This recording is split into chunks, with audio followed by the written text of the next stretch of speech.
présentation. Donc, depuis ce matin, on a été bénis, on a entendu parler des affaires, on a entendu parler de business, on a entendu parler du travail. Et on a tous une idée de qu'est-ce que c'est, qu'est-ce que Dieu attend de nous. Mais la question, pour moi, je pense que Catherine l'a dit, donc on va présenter tout sur ce travail, Dieu et le business, être partenaire avec Dieu dans le monde des affaires. Donc, quand on parle d'être partenaire avec Dieu dans le monde des affaires, la question qu'on peut se poser, c'est combien parmi nous ont l'impression aujourd'hui encore que le business, c'est un monde à part, et que Dieu aussi, c'est un autre. Nous vivons aujourd'hui à une époque où beaucoup séparent encore le travail et la foi, ils séparent le spirituel et l'économie, on sépare l'Église de son influence de la société. Pourtant, la Bible, elle commence dans un jardin et avec un homme. Donc, Dieu n'a jamais créé l'homme pour être passif. Dieu a créé l'homme pour qu'il puisse gouverner, construire, développer, gérer et transformer la terre. Donc, le royaume de Dieu, ce n'est pas uniquement le dimanche matin. Il doit aller au-delà.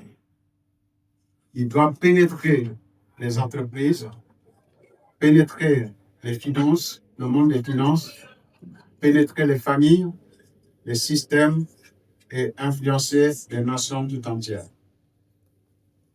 Au vu de tout ce que nous avons écouté ce matin, je me suis dit, quelle est la question donc que je dois me poser aujourd'hui par rapport à mon rôle sur la terre. Donc je me suis dit, la question n'est plus comment aller au ciel, mais comment faire venir le ciel sur la terre. Amen. Et comme on l'a introduit ce matin, Catherine a parlé que les chrétiens ne changent pas le monde, seuls les disciples. La différence entre un chrétien et un disciple, c'est que le chrétien cherche à aller au ciel, le disciple veut faire descendre le ciel sur la terre. Et Dieu n'est pas simplement intéressé au salut spirituel des hommes, mais il est aussi intéressé à la manière dont l'homme administre la terre, les richesses, les entreprises et la société. C'est très important. Donc, Dieu, notre Père, il est le premier entrepreneur de l'univers. On parle aujourd'hui d'entrepreneur. Ce n'est pas un mot inventé. Dieu est à l'origine et il est le premier entrepreneur. Dans Genèse 1:1, on dit, et on lit ceci, au commencement, Dieu créa. Dès le début, avant même qu'on parle du salut, qu'on parle de la chute, dès le début, d'entrée, au commencement, Dieu créa. Donc, avant que tout quoi que ce soit existe, Dieu était déjà à l'œuvre. Il a conçu, bâti, organisé, évalué, et il s'est dit, voilà, tout était bon. À partir de cela, il va déléguer l'autorité et la responsabilité de la gestion à l'homme. Et il a mis des systèmes en place. Il attend maintenant des résultats. Et en tant qu'enfant de Dieu, représentant du royaume de Dieu, nous sommes comme son parlement qui doit faire promouvoir les lois et les principes bibliques qui gouvernent le monde. Et ces principes impliquent aussi le monde des affaires et l'économie. Donc, Dieu ne craint pas le business. Dieu n'a pas peur des affaires. Il est l'inventeur. Et dans Genèse 1, au verset 26 et 28, on l'a lu ce matin, le Patrice l'a introduit aussi, cité dans son introduction, il dit « Soyez féconds, multipliez-vous, remplissez la terre et dominez-la. » Il ne s'agit pas ici uniquement d'avoir des enfants, mais c'est bien plus que ça. Le mot hébreu, R-A-D-A-H, qui signifie dominer. Donc, littéralement, ce mot veut dire gouverner, gérer, mettre de l'ordre. Et c'est le mandat que Dieu a donné à l'humanité pour gérer sa création. On a entendu des entrepreneurs ce matin. Quel est le langage d'un entrepreneur? Premièrement, c'est créer. Créer quelque chose qui va répondre à un besoin, à une solution. Faire croître. S'étendre. Et ensuite, construire des systèmes et diriger. Et si on reprend le verset de Genèse 1, 28, donc, être fécond, ça veut dire croître. Se multiplier, être fécond, ça veut dire créer. Se multiplier, ça veut dire croître. S'étendre, ça veut dire remplissez la terre et construire des systèmes, la soumettre, diriger, la dominer. C'est exactement le langage d'un entrepreneur que Dieu utilise pour nous parler ici. C'est pourquoi on voit que Adam n'a pas été placé dans le jardin d'Éden pour se reposer. Dieu l'a créé et il a reçu le mandat de gérer la création, un mandat de gestion. On a entendu encore ce matin, le travail, ce n'est pas une conséquence de la chute. Le travail existait bien avant la chute.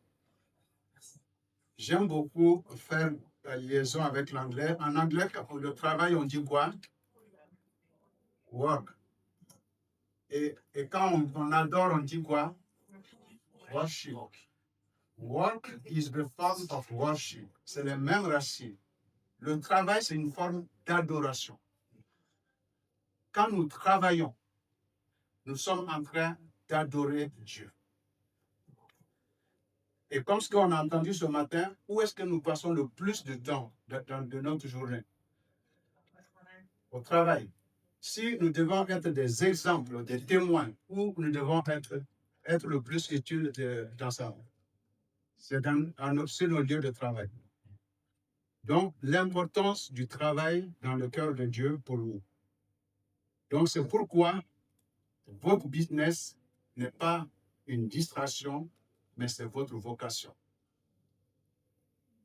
Et il doit être votre vocation. C'est parce que là où nous passons le plus de temps, c'est là où Dieu veut nous voir, c'est être des témoins fidèles et impacter le monde.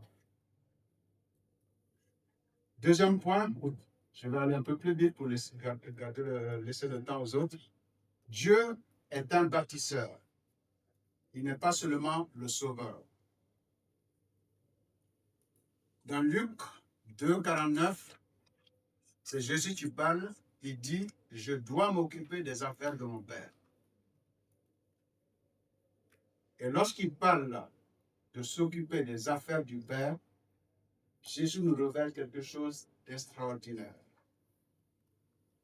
Dieu est à l'œuvre, il a un travail qui est en cours sur la terre, et voilà pourquoi il doit s'occuper de ce travail. Beaucoup voient Dieu comme uniquement celui qui nous sauve pour aller au ciel. Mais la Bible montre aussi un Dieu qui construit, qui organise, qui développe, qui gouverne et qui délègue des responsabilités. Donc, le problème de beaucoup de chrétiens, c'est que très souvent, on vit dans une mentalité d'évasion. Je vais juste vivre pour aller au ciel. Mais le salut, ce n'est pas notre destination finale. Dieu cherche des partenaires capables d'impacter la terre. Souvent, je pose la question, pourquoi nous voulons aller au ciel? pourquoi est-ce que nous voulons aller au ciel? Pour y voir Dieu. Il nous a préparé une place. Hein? Il a déjà préparé. S'il a déjà préparé. Oui. Est-ce qu'il y a un problème au ciel que Dieu ne peut pas résoudre, qu'il a besoin de nous? On veut aller juste le voir pour être vraiment dans sa présence et se reposer. Non, fuir la souffrance humaine. Dieu a des gens de Très bonne question. Oui. On va aller au ciel, le ciel descend chez nous. Exact. J'ai l'impression que parfois on va dans une direction opposée. Nous, on cherche à aller au ciel, Dieu veut venir sur terre avec nous. Vous voyez? Pourquoi? Parce que c'est sur terre qu'il y a du travail et c'est sur terre que Dieu nous a placés et qu'il veut qu'on travaille. Si Dieu nous laisse encore présents, c'est qu'il a besoin de nous. Le jour qu'il n'aura plus besoin de nous, rien ne nous empêche de nous prendre. Donc, la question, c'est qu'on doit se poser, pourquoi est-ce que je suis là? Le salut, c'est un recrutement dans l'entreprise de Dieu. On a parlé de Dieu créer des entreprises familiales. Et Dieu nous sauve. Il nous laisse ici, il nous recrute dans son entreprise pour que nous travaillions ensemble avec lui dans la gestion des ressources qu'il nous a données et des hommes qu'il nous a donnés. Quand on comprend cela, notre métier change de sens. Notre ministère, notre entreprise devient un ministère. Notre travail devient une mission et nos compétences deviennent des armes de transformation. Si Dieu te donne les qualités et les capacités d'être entrepreneur, c'est un don. Ce matin, j'ai beaucoup aimé les intervenants parce que beaucoup ont utilisé le mot la grâce de Dieu, pas la grâce de Dieu. Mais permettez-moi de vous poser une question. C'est quoi la grâce de Dieu?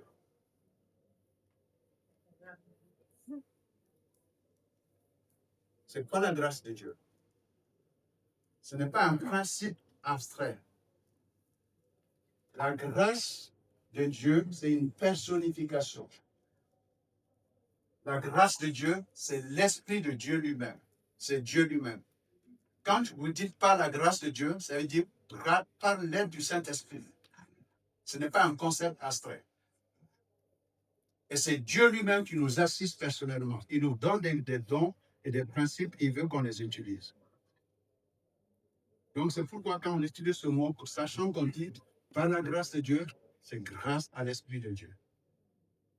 Souvenez-vous du verset, la grâce de Dieu, source du salut, a été manifestée pour tous les hommes. C'est quoi la source du salut? C'est Dieu.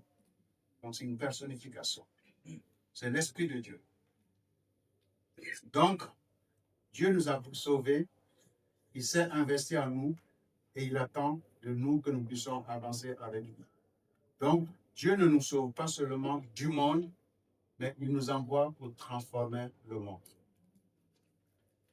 C'est pourquoi l'Église ne doit plus se limiter à préparer les chrétiens pour aller au ciel, mais elle doit former des hommes et des femmes capables de faire descendre le ciel sur la terre, de transformer la terre avec des principes divins appliqués concrètement dans l'économie, la gouvernance, l'éducation et dans le monde des affaires, y compris la famille.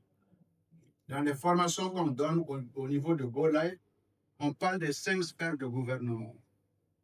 Et tout ça, c'est des choses, quand on parle de gouvernement de famille, de gestion de famille, tout parle de là. Vous savez que le mot économie, même vient de la gestion de famille. Si vous voulez étudier l'étymologie de ce mot. Donc, tout parle de la famille. Donc, le titre, c'est partenaire avec Dieu dans les affaires. Quel est le modèle de partenariat que Dieu attend de nous aujourd'hui? Abraham, l'homme d'affaires en qui Dieu avait confiance. Vous pouvez lire ça dans Genèse 13, 14 et le chapitre 24. Abraham était extraordinairement riche en bétail, en argent et en or. Genèse 13, 2. C'est quelqu'un qui a négocié avec des rois. Il commandait 318 hommes entraînés. Genèse 14, 14. Il a conduit des transactions internationales. Et Dieu l'appela enfin son ami. Ésaïe 41, 8. Pourquoi? Parce qu'Abraham avait compris que quelque chose de très profond. Sa richesse ne lui appartenait pas, mais c'était une source au service du dessein de Dieu. Un autre partenaire que je peux citer, exemple de partenaire, c'est Joseph. Vous connaissez toute l'histoire de Joseph. Il était le directeur général de l'Égypte. Vous pouvez lire ça dans Genèse 41. Donc, Joseph n'avait pas simplement survécu dans le monde des affaires, mais il a dirigé le plus grand système économique de son temps, de sa génération. Donc, il a géré des chaînes d'approvisionnement à l'échelle nationale. Il a conçu des stratégies anti-famine. Il a conduit des restructurations organisationnelles majeures et il a négocié à travers les cultures et les nations. Et la Bible dit, Joseph, l'Éternel était avec Joseph et il le faisait prospérer. Quel que soit ce que nous faisons, si nous mettons Dieu au centre, c'est Dieu qui nous donne la force, le vouloir et le pouvoir. La salle de réunion de Joseph était son champ de mission. Son génie économique, c'était les dons spirituels que Dieu l'avait donnés. C'est pourquoi les intervenants du matin, j'ai beaucoup aimé quand on nous ramène à la source centrée sur Dieu. Pourquoi est-ce que je fais ce que je fais et pourquoi je ne fais pas ce que je fais? Très important.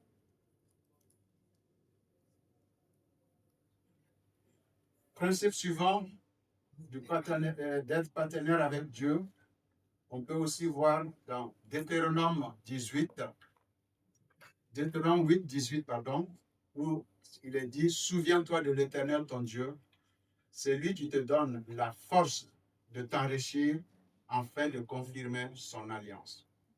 Ce verset révèle trois vérités importantes. C'est Dieu qui te donne la capacité.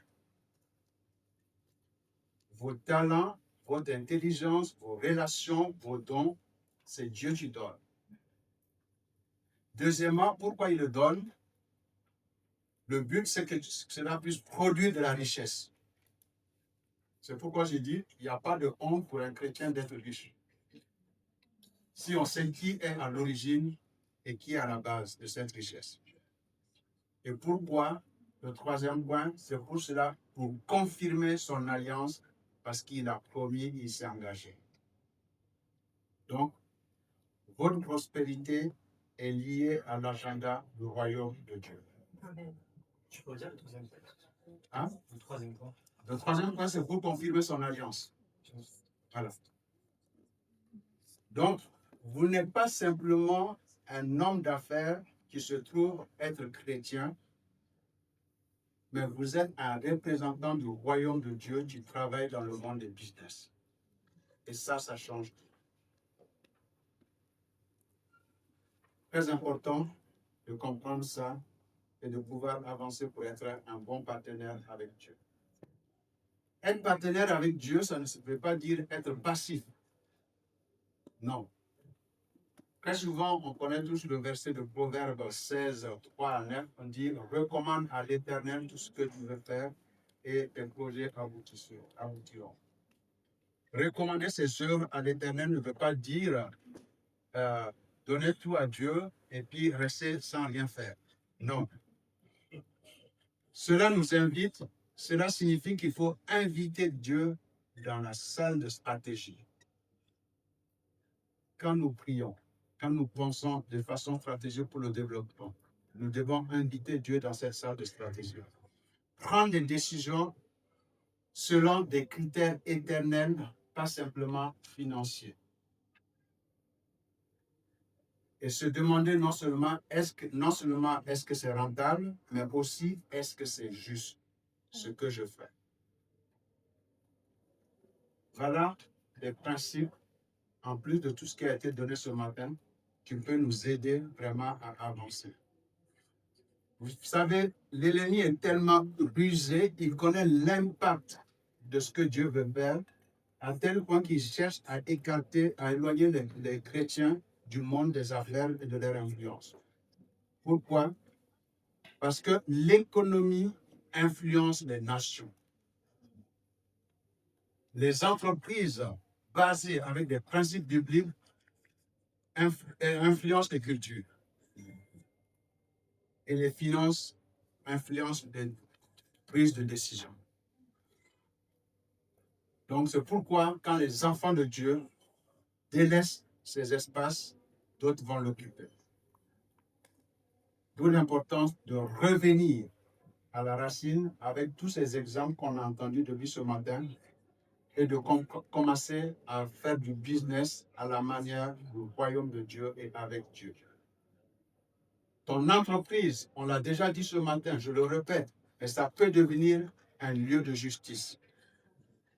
Ça peut devenir un lieu d'excellence, un lieu d'innovation et surtout un lieu de guérison humaine. Le travail peut révéler Dieu par ton intégrité, on l'a vu ce matin, ton professionnalisme, la gestion et l'attitude et surtout le témoignage qui va avec l'intégrité.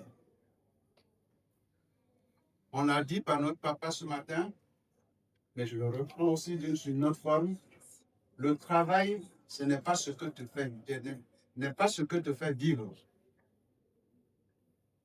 Donc, le travail, ce n'est pas ce que te fait vivre. Mais c'est un territoire que Dieu te donne pour régner. Donc, la façon dont nous faisons du business, la façon dont nous travaillons, c'est comme un livre que les gens lisent. Notre manière, notre modèle. Et c'est ça qui touche les gens. Donc, l'Église doit reprendre le monde des affaires. Parce que c'est Dieu qui l'a créé. Et très souvent, longtemps, l'Église s'est retirée de ses centres de pouvoir. Imaginez les finances qui sont laissées à ceux qui n'ont plus de valeur du royaume. Imaginez les médias qui sont laissés à ceux qui n'ont pas d'éthique du royaume. Et la politique abandonnée à ceux qui n'ont plus de grande clarté morale.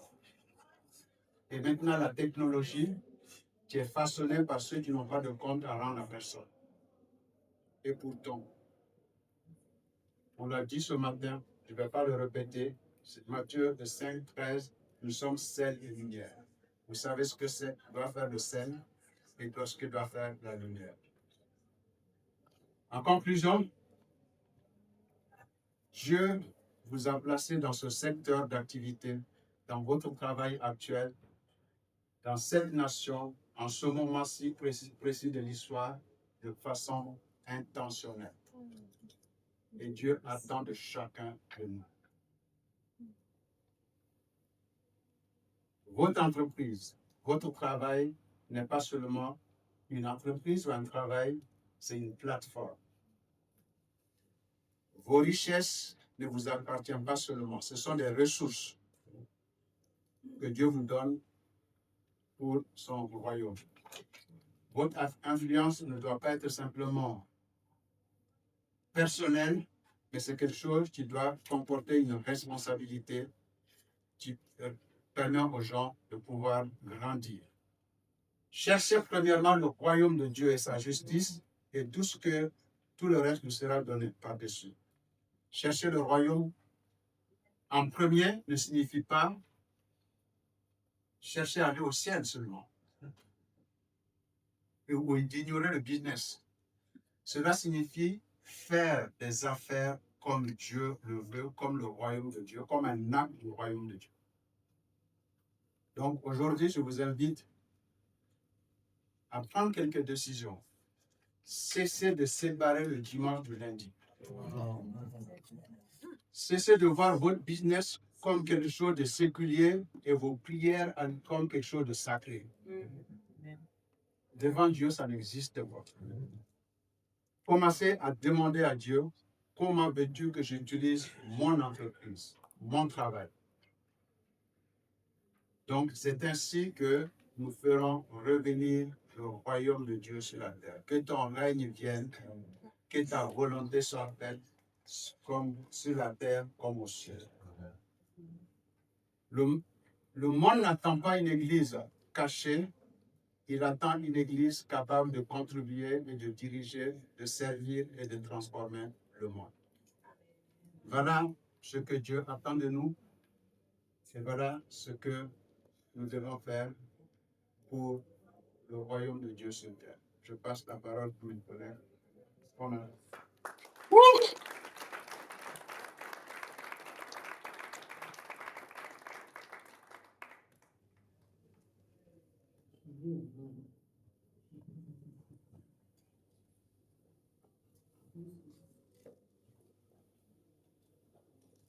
Donc, comme je le disais tout à l'heure, je m'appelle Liliane.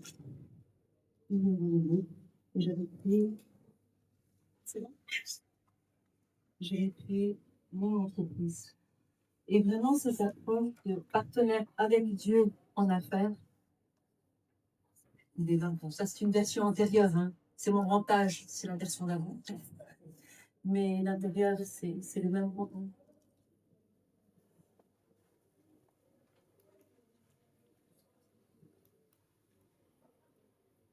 Je ne vais pas reprendre un certain nombre de choses que j'ai dites ce matin, je reviendrai là-dessus. C'est pour vous expliquer que c'est ce même livre-là que vous pouvez vous procurer aussi à la table là-bas. Et c'est vraiment une approche partenaire avec Dieu en affaires qui a complètement bouleversé, complètement changé la façon de voir, changement de paradigme. Vraiment avec cette approche, notre parcours ensemble, nous devons changer en tant qu'individu avant de pouvoir changer la culture. J'avais fait une belle photo du livre que j'avais surlignée, c'était plus sympa de vous le présenter comme ça. Et c'est vraiment le point de départ. Et ça fait partie des nombreux enseignements étudiés durant, je vous en parlerai après, la formation des dirigeants. Donc, partenaire avec Dieu en affaires, je vais faire un petit schéma, juste pour vous donner un petit aperçu des deux premiers chapitres. Au chapitre 1, on parle du changement de paradigme. On en a déjà parlé. C'est Dieu qui construit son entreprise. Nous sommes invités à y prendre part. Notre travail participe à son royaume. Il ne s'agit pas de mon entreprise, mais de la sienne. Ce n'est pas mon œuvre, c'est son œuvre. Dans le chapitre 2, Denise nous parle de comment Dieu construit son entreprise. Il bâtit son royaume. Mais au cœur, il y a quoi? C'est un partenariat de confiance. Et comment peut-il y avoir un partenariat de confiance? La transformation qui vient de l'intérieur vers l'extérieur. C'est cette transformation-là qui porte du fruit. Et on voit, Dieu bâtit son royaume, il appelle ses enfants, il leur confie un territoire de responsabilité, il forme des gestionnaires fidèles qui grandissent en espérant fidèlement, en gérant fidèlement ce qui leur est confié. Et il confie davantage de responsabilités. Et c'est comme ça que Dieu construit son royaume. Cherchez d'abord le royaume de Dieu. Donc, quelques clés pour cette construction. Il y a la responsabilité. Gérer ce qui est confié avec fidélité. Avec le Saint-Esprit. Avec le Saint-Esprit. Il reste combien de temps? On a déjà dépassé. On va quand même prendre quelques minutes. On va parler de la dernière clé qui est l'obéissance. Vraiment, l'obéissance est une des clés principales d'entreprendre et d'être partenaire avec Dieu en affaires. Et toi, quel est le territoire de responsabilité que Dieu te confie? Et je vous invite, si vous voulez, une copie de cette présentation, parce qu'il y a plein de trucs vachement intéressants. Vous pourrez me donner votre numéro de téléphone, que je pourrais vous l'envoyer par WhatsApp. Donc vous venez me voir, ça vous va? C'est comme ça? Excellent. Comme ça, et puis vous en saurez plus, parce qu'on va quand même rester dans le temps, par respect pour pour les autres. Donc on pourra continuer, on sera là-bas. Je crois qu'on n'a pas de temps de questions-réponses. C'est fini, c'est ça? Donc, on est à votre disposition. On sera aussi à la table là-bas pour vous parler des différentes choses. Et puis, vous venez me voir avec le bout.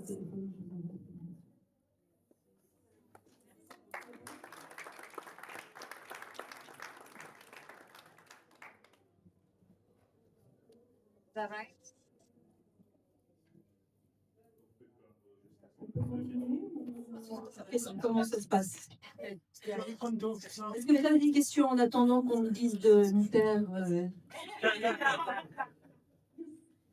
Bonjour, moi j'aimerais savoir si vous avez votre témoignage justement de cette entreprise et cette entreprise qui la nouvelle entreprise que vous avez Moi, j'ai une question. Est-ce que vous avez permis, vous n'aviez pas vécu, ou est-ce que vous arrivez quand même à grandir par vous-même? Parce que j'avais des gentilles personnes qui ne m'avaient pas payé d'entretien, qui ne m'avaient pas payé mes factures, et donc je ne pouvais pas continuer. Mais ça, c'est la réponse humaine. La réponse de Dieu, c'est qu'il avait autre chose de prévu pour moi. Que je comprenne comment bâtir sur de bonnes fondations. C'est une question de...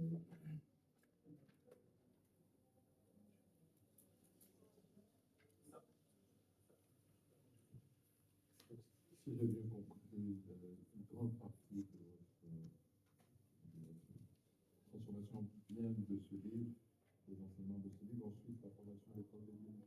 Alors, en fait, la formation, dans cette formation-là, Est inclus. C'est un des éléments, c'est une des choses. Donc, c'est des formations issues des enseignements bouddhistes. Et ce livre-là fait partie des ressources qu'on étudie dans le cadre de cette formation. donc c'est pas uniquement un livre, c'est aussi tout un process, un accompagnement du temps. Pour ça. C'est une bonne base. La formation des dirigeants, donc c'est aussi une formation de stratégique, hein, et c'est sur 2 ans. il y a 48 leçons avec du travail personnel et un accompagnement, etc. Et on a des petites feuilles qui expliquent ça. Et vous avez le QR code là, pour avoir le programme. Mais encore une fois, la page éco-stratégique, Il y a une présentation et puis on pourra voir un peu plus.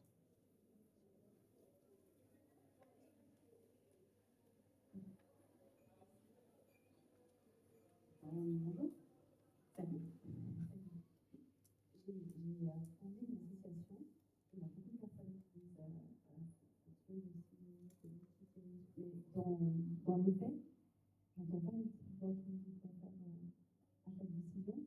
Je trouve que on a envie du temps, mais je n'ai pas vraiment compris la mise en pratique. Comment c'est utilisé par une témoigne.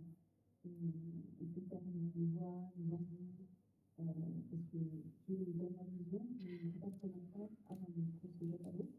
Donc, voilà, c'est une question, mais en pratique, comment on fait pour entendre Dieu et le Seigneur. C'est une bonne question. Je ne pourrais pas y répondre aujourd'hui. Mais le tout, c'est vraiment la relation avec Dieu. Nous devons être ancrés dans le se repositionner. C'est vraiment cette relation avec Dieu. Alors, conjuguer très business, conjuguer intelligence et cœur. Avec Dieu, c'est pas du on, c'est du et. De base. On nous a donné une intelligence et pour l'utiliser. On est d'accord. C'est pour 2 sources. Simplement, quelle est ma priorité? Est-ce que c'est mon intelligence? Est-ce que c'est mon obéissance à Dieu, dans ma relation avec Dieu, au quotidien? C'est pas envoie-moi ta petite voix, déléguer ma main pour décider. C'est vraiment dans ma relation avec Dieu. Et avec les autres. Est-ce que je suis aussi dans la mission, dans le mandat qu'on m'a donné par rapport à qui je suis? En fait, on voit, c'est par rapport aux fruits qu'on voit aussi le fruit. On peut en parler si tu veux.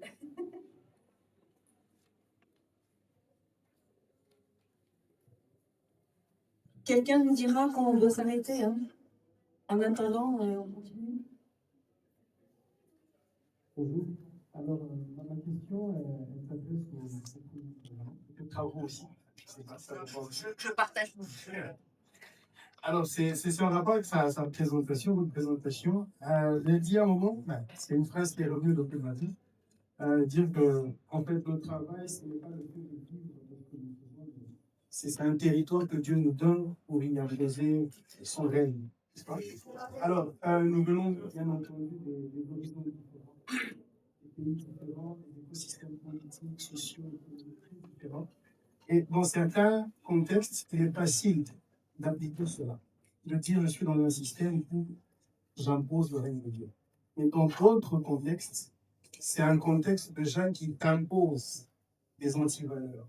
C'est un contexte qui t'impose qu'avant de commencer, on passe par une corruption. C'est un contexte qui t'impose que pour évoluer, il faut passer par la corruption, par certaines compromissions. Alors, à ce moment-là, en tant que chrétien, on se dirait peut-être, ben voilà, moi j'y vais, peu importe le bien que je viens d'appeler.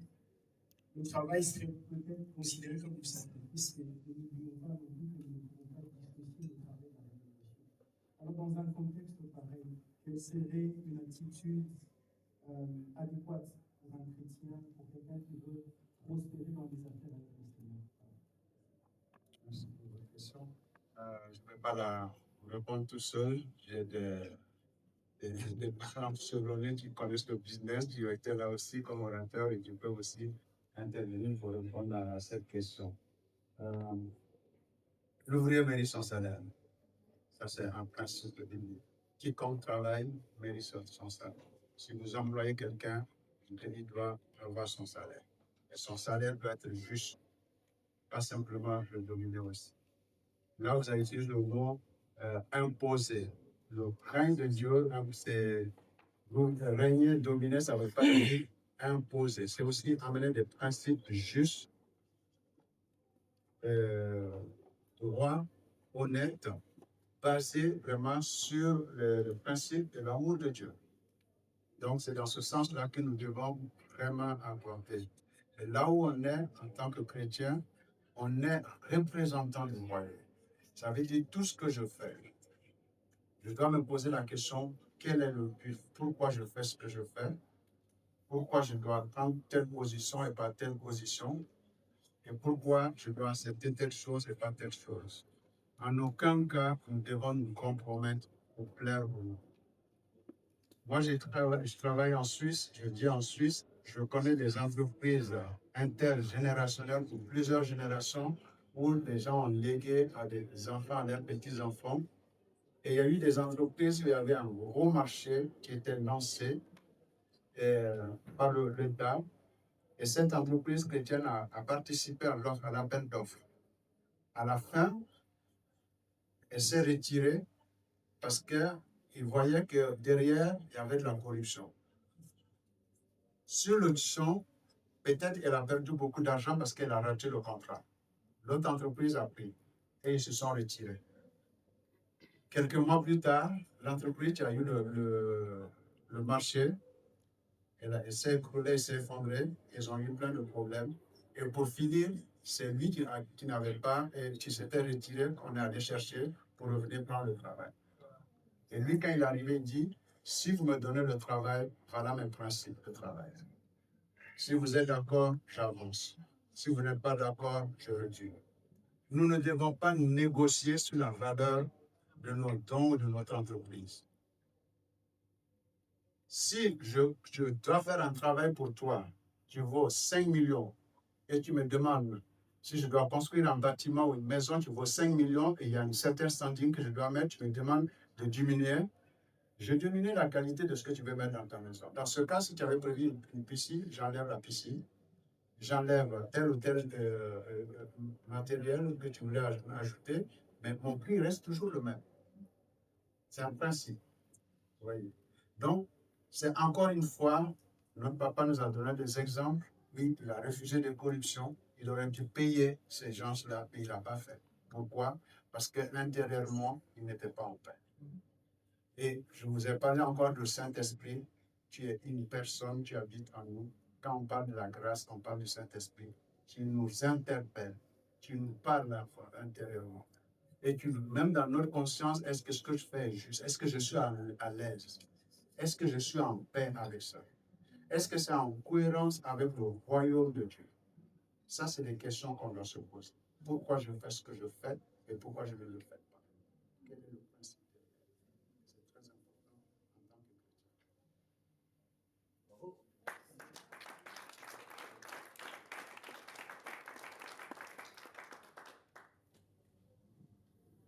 Merci beaucoup.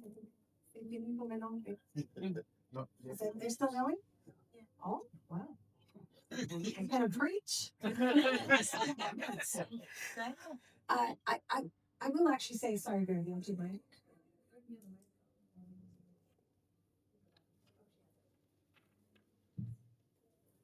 Sorry, we're still over time, I didn't know. I just want to share one thought based on these last couple of these questions. J'aimerais juste partager une pensée basée sur les dernières questions.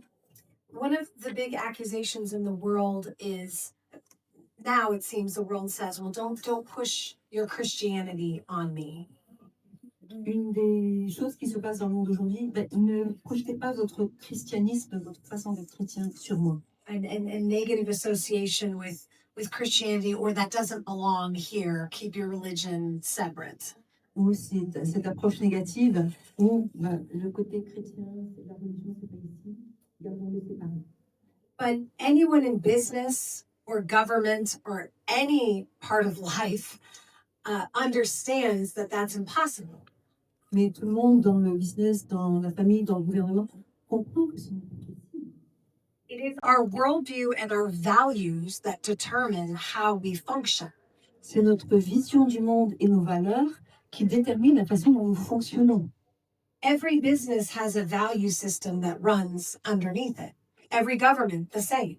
Chaque entreprise, chaque organisation, chaque gouvernement a des valeurs qui sous-tendent l'organisation. The question is not, will a religion or values run this? But the question is actually, what values will run this, will undergird this? Donc la question n'est pas est-ce que des valeurs vont avoir leur impact, mais quelles sont les valeurs qui vont être les fondations pour l'organisation. So every organization, every business, every government has a value base underneath it, and we need to understand what that is. Donc chaque organisation, chaque a une base, une fondation de valeurs, et nous avons besoin de comprendre c'est quoi ces valeurs. And of course, as believers, we want to position, hey, we think this stuff, this works. With biblical principles work, and that is why we are submitting them in the marketplace. Et c'est pour ça que nous, en tant que chrétiens, avec ces valeurs, nous, on veut proposer ces valeurs-là, pour construire ces valeurs. C'est facile, c'est plus que les valeurs et les principes. As business people, we should be living that in our lives fully, not just quoting and referencing scriptures, but it's actually embodied in us. Et donc, en tant que chrétien, c'est des choses qui viennent des tripes. On est en train de vivre de l'intérieur vers l'extérieur, c'est aussi une réponse à ta question.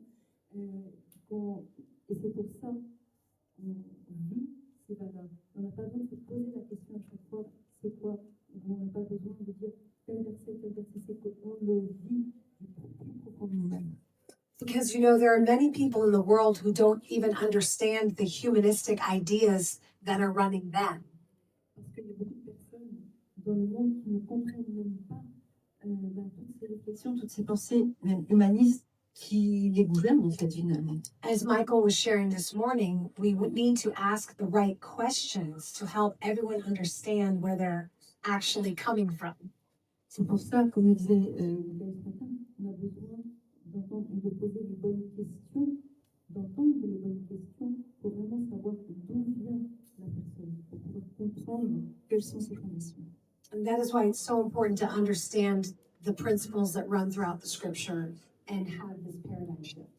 Et c'est pour ça que c'est tellement important de comprendre quels sont ces principes au niveau de la parole de Dieu et puis d'avoir ce changement de paradigme.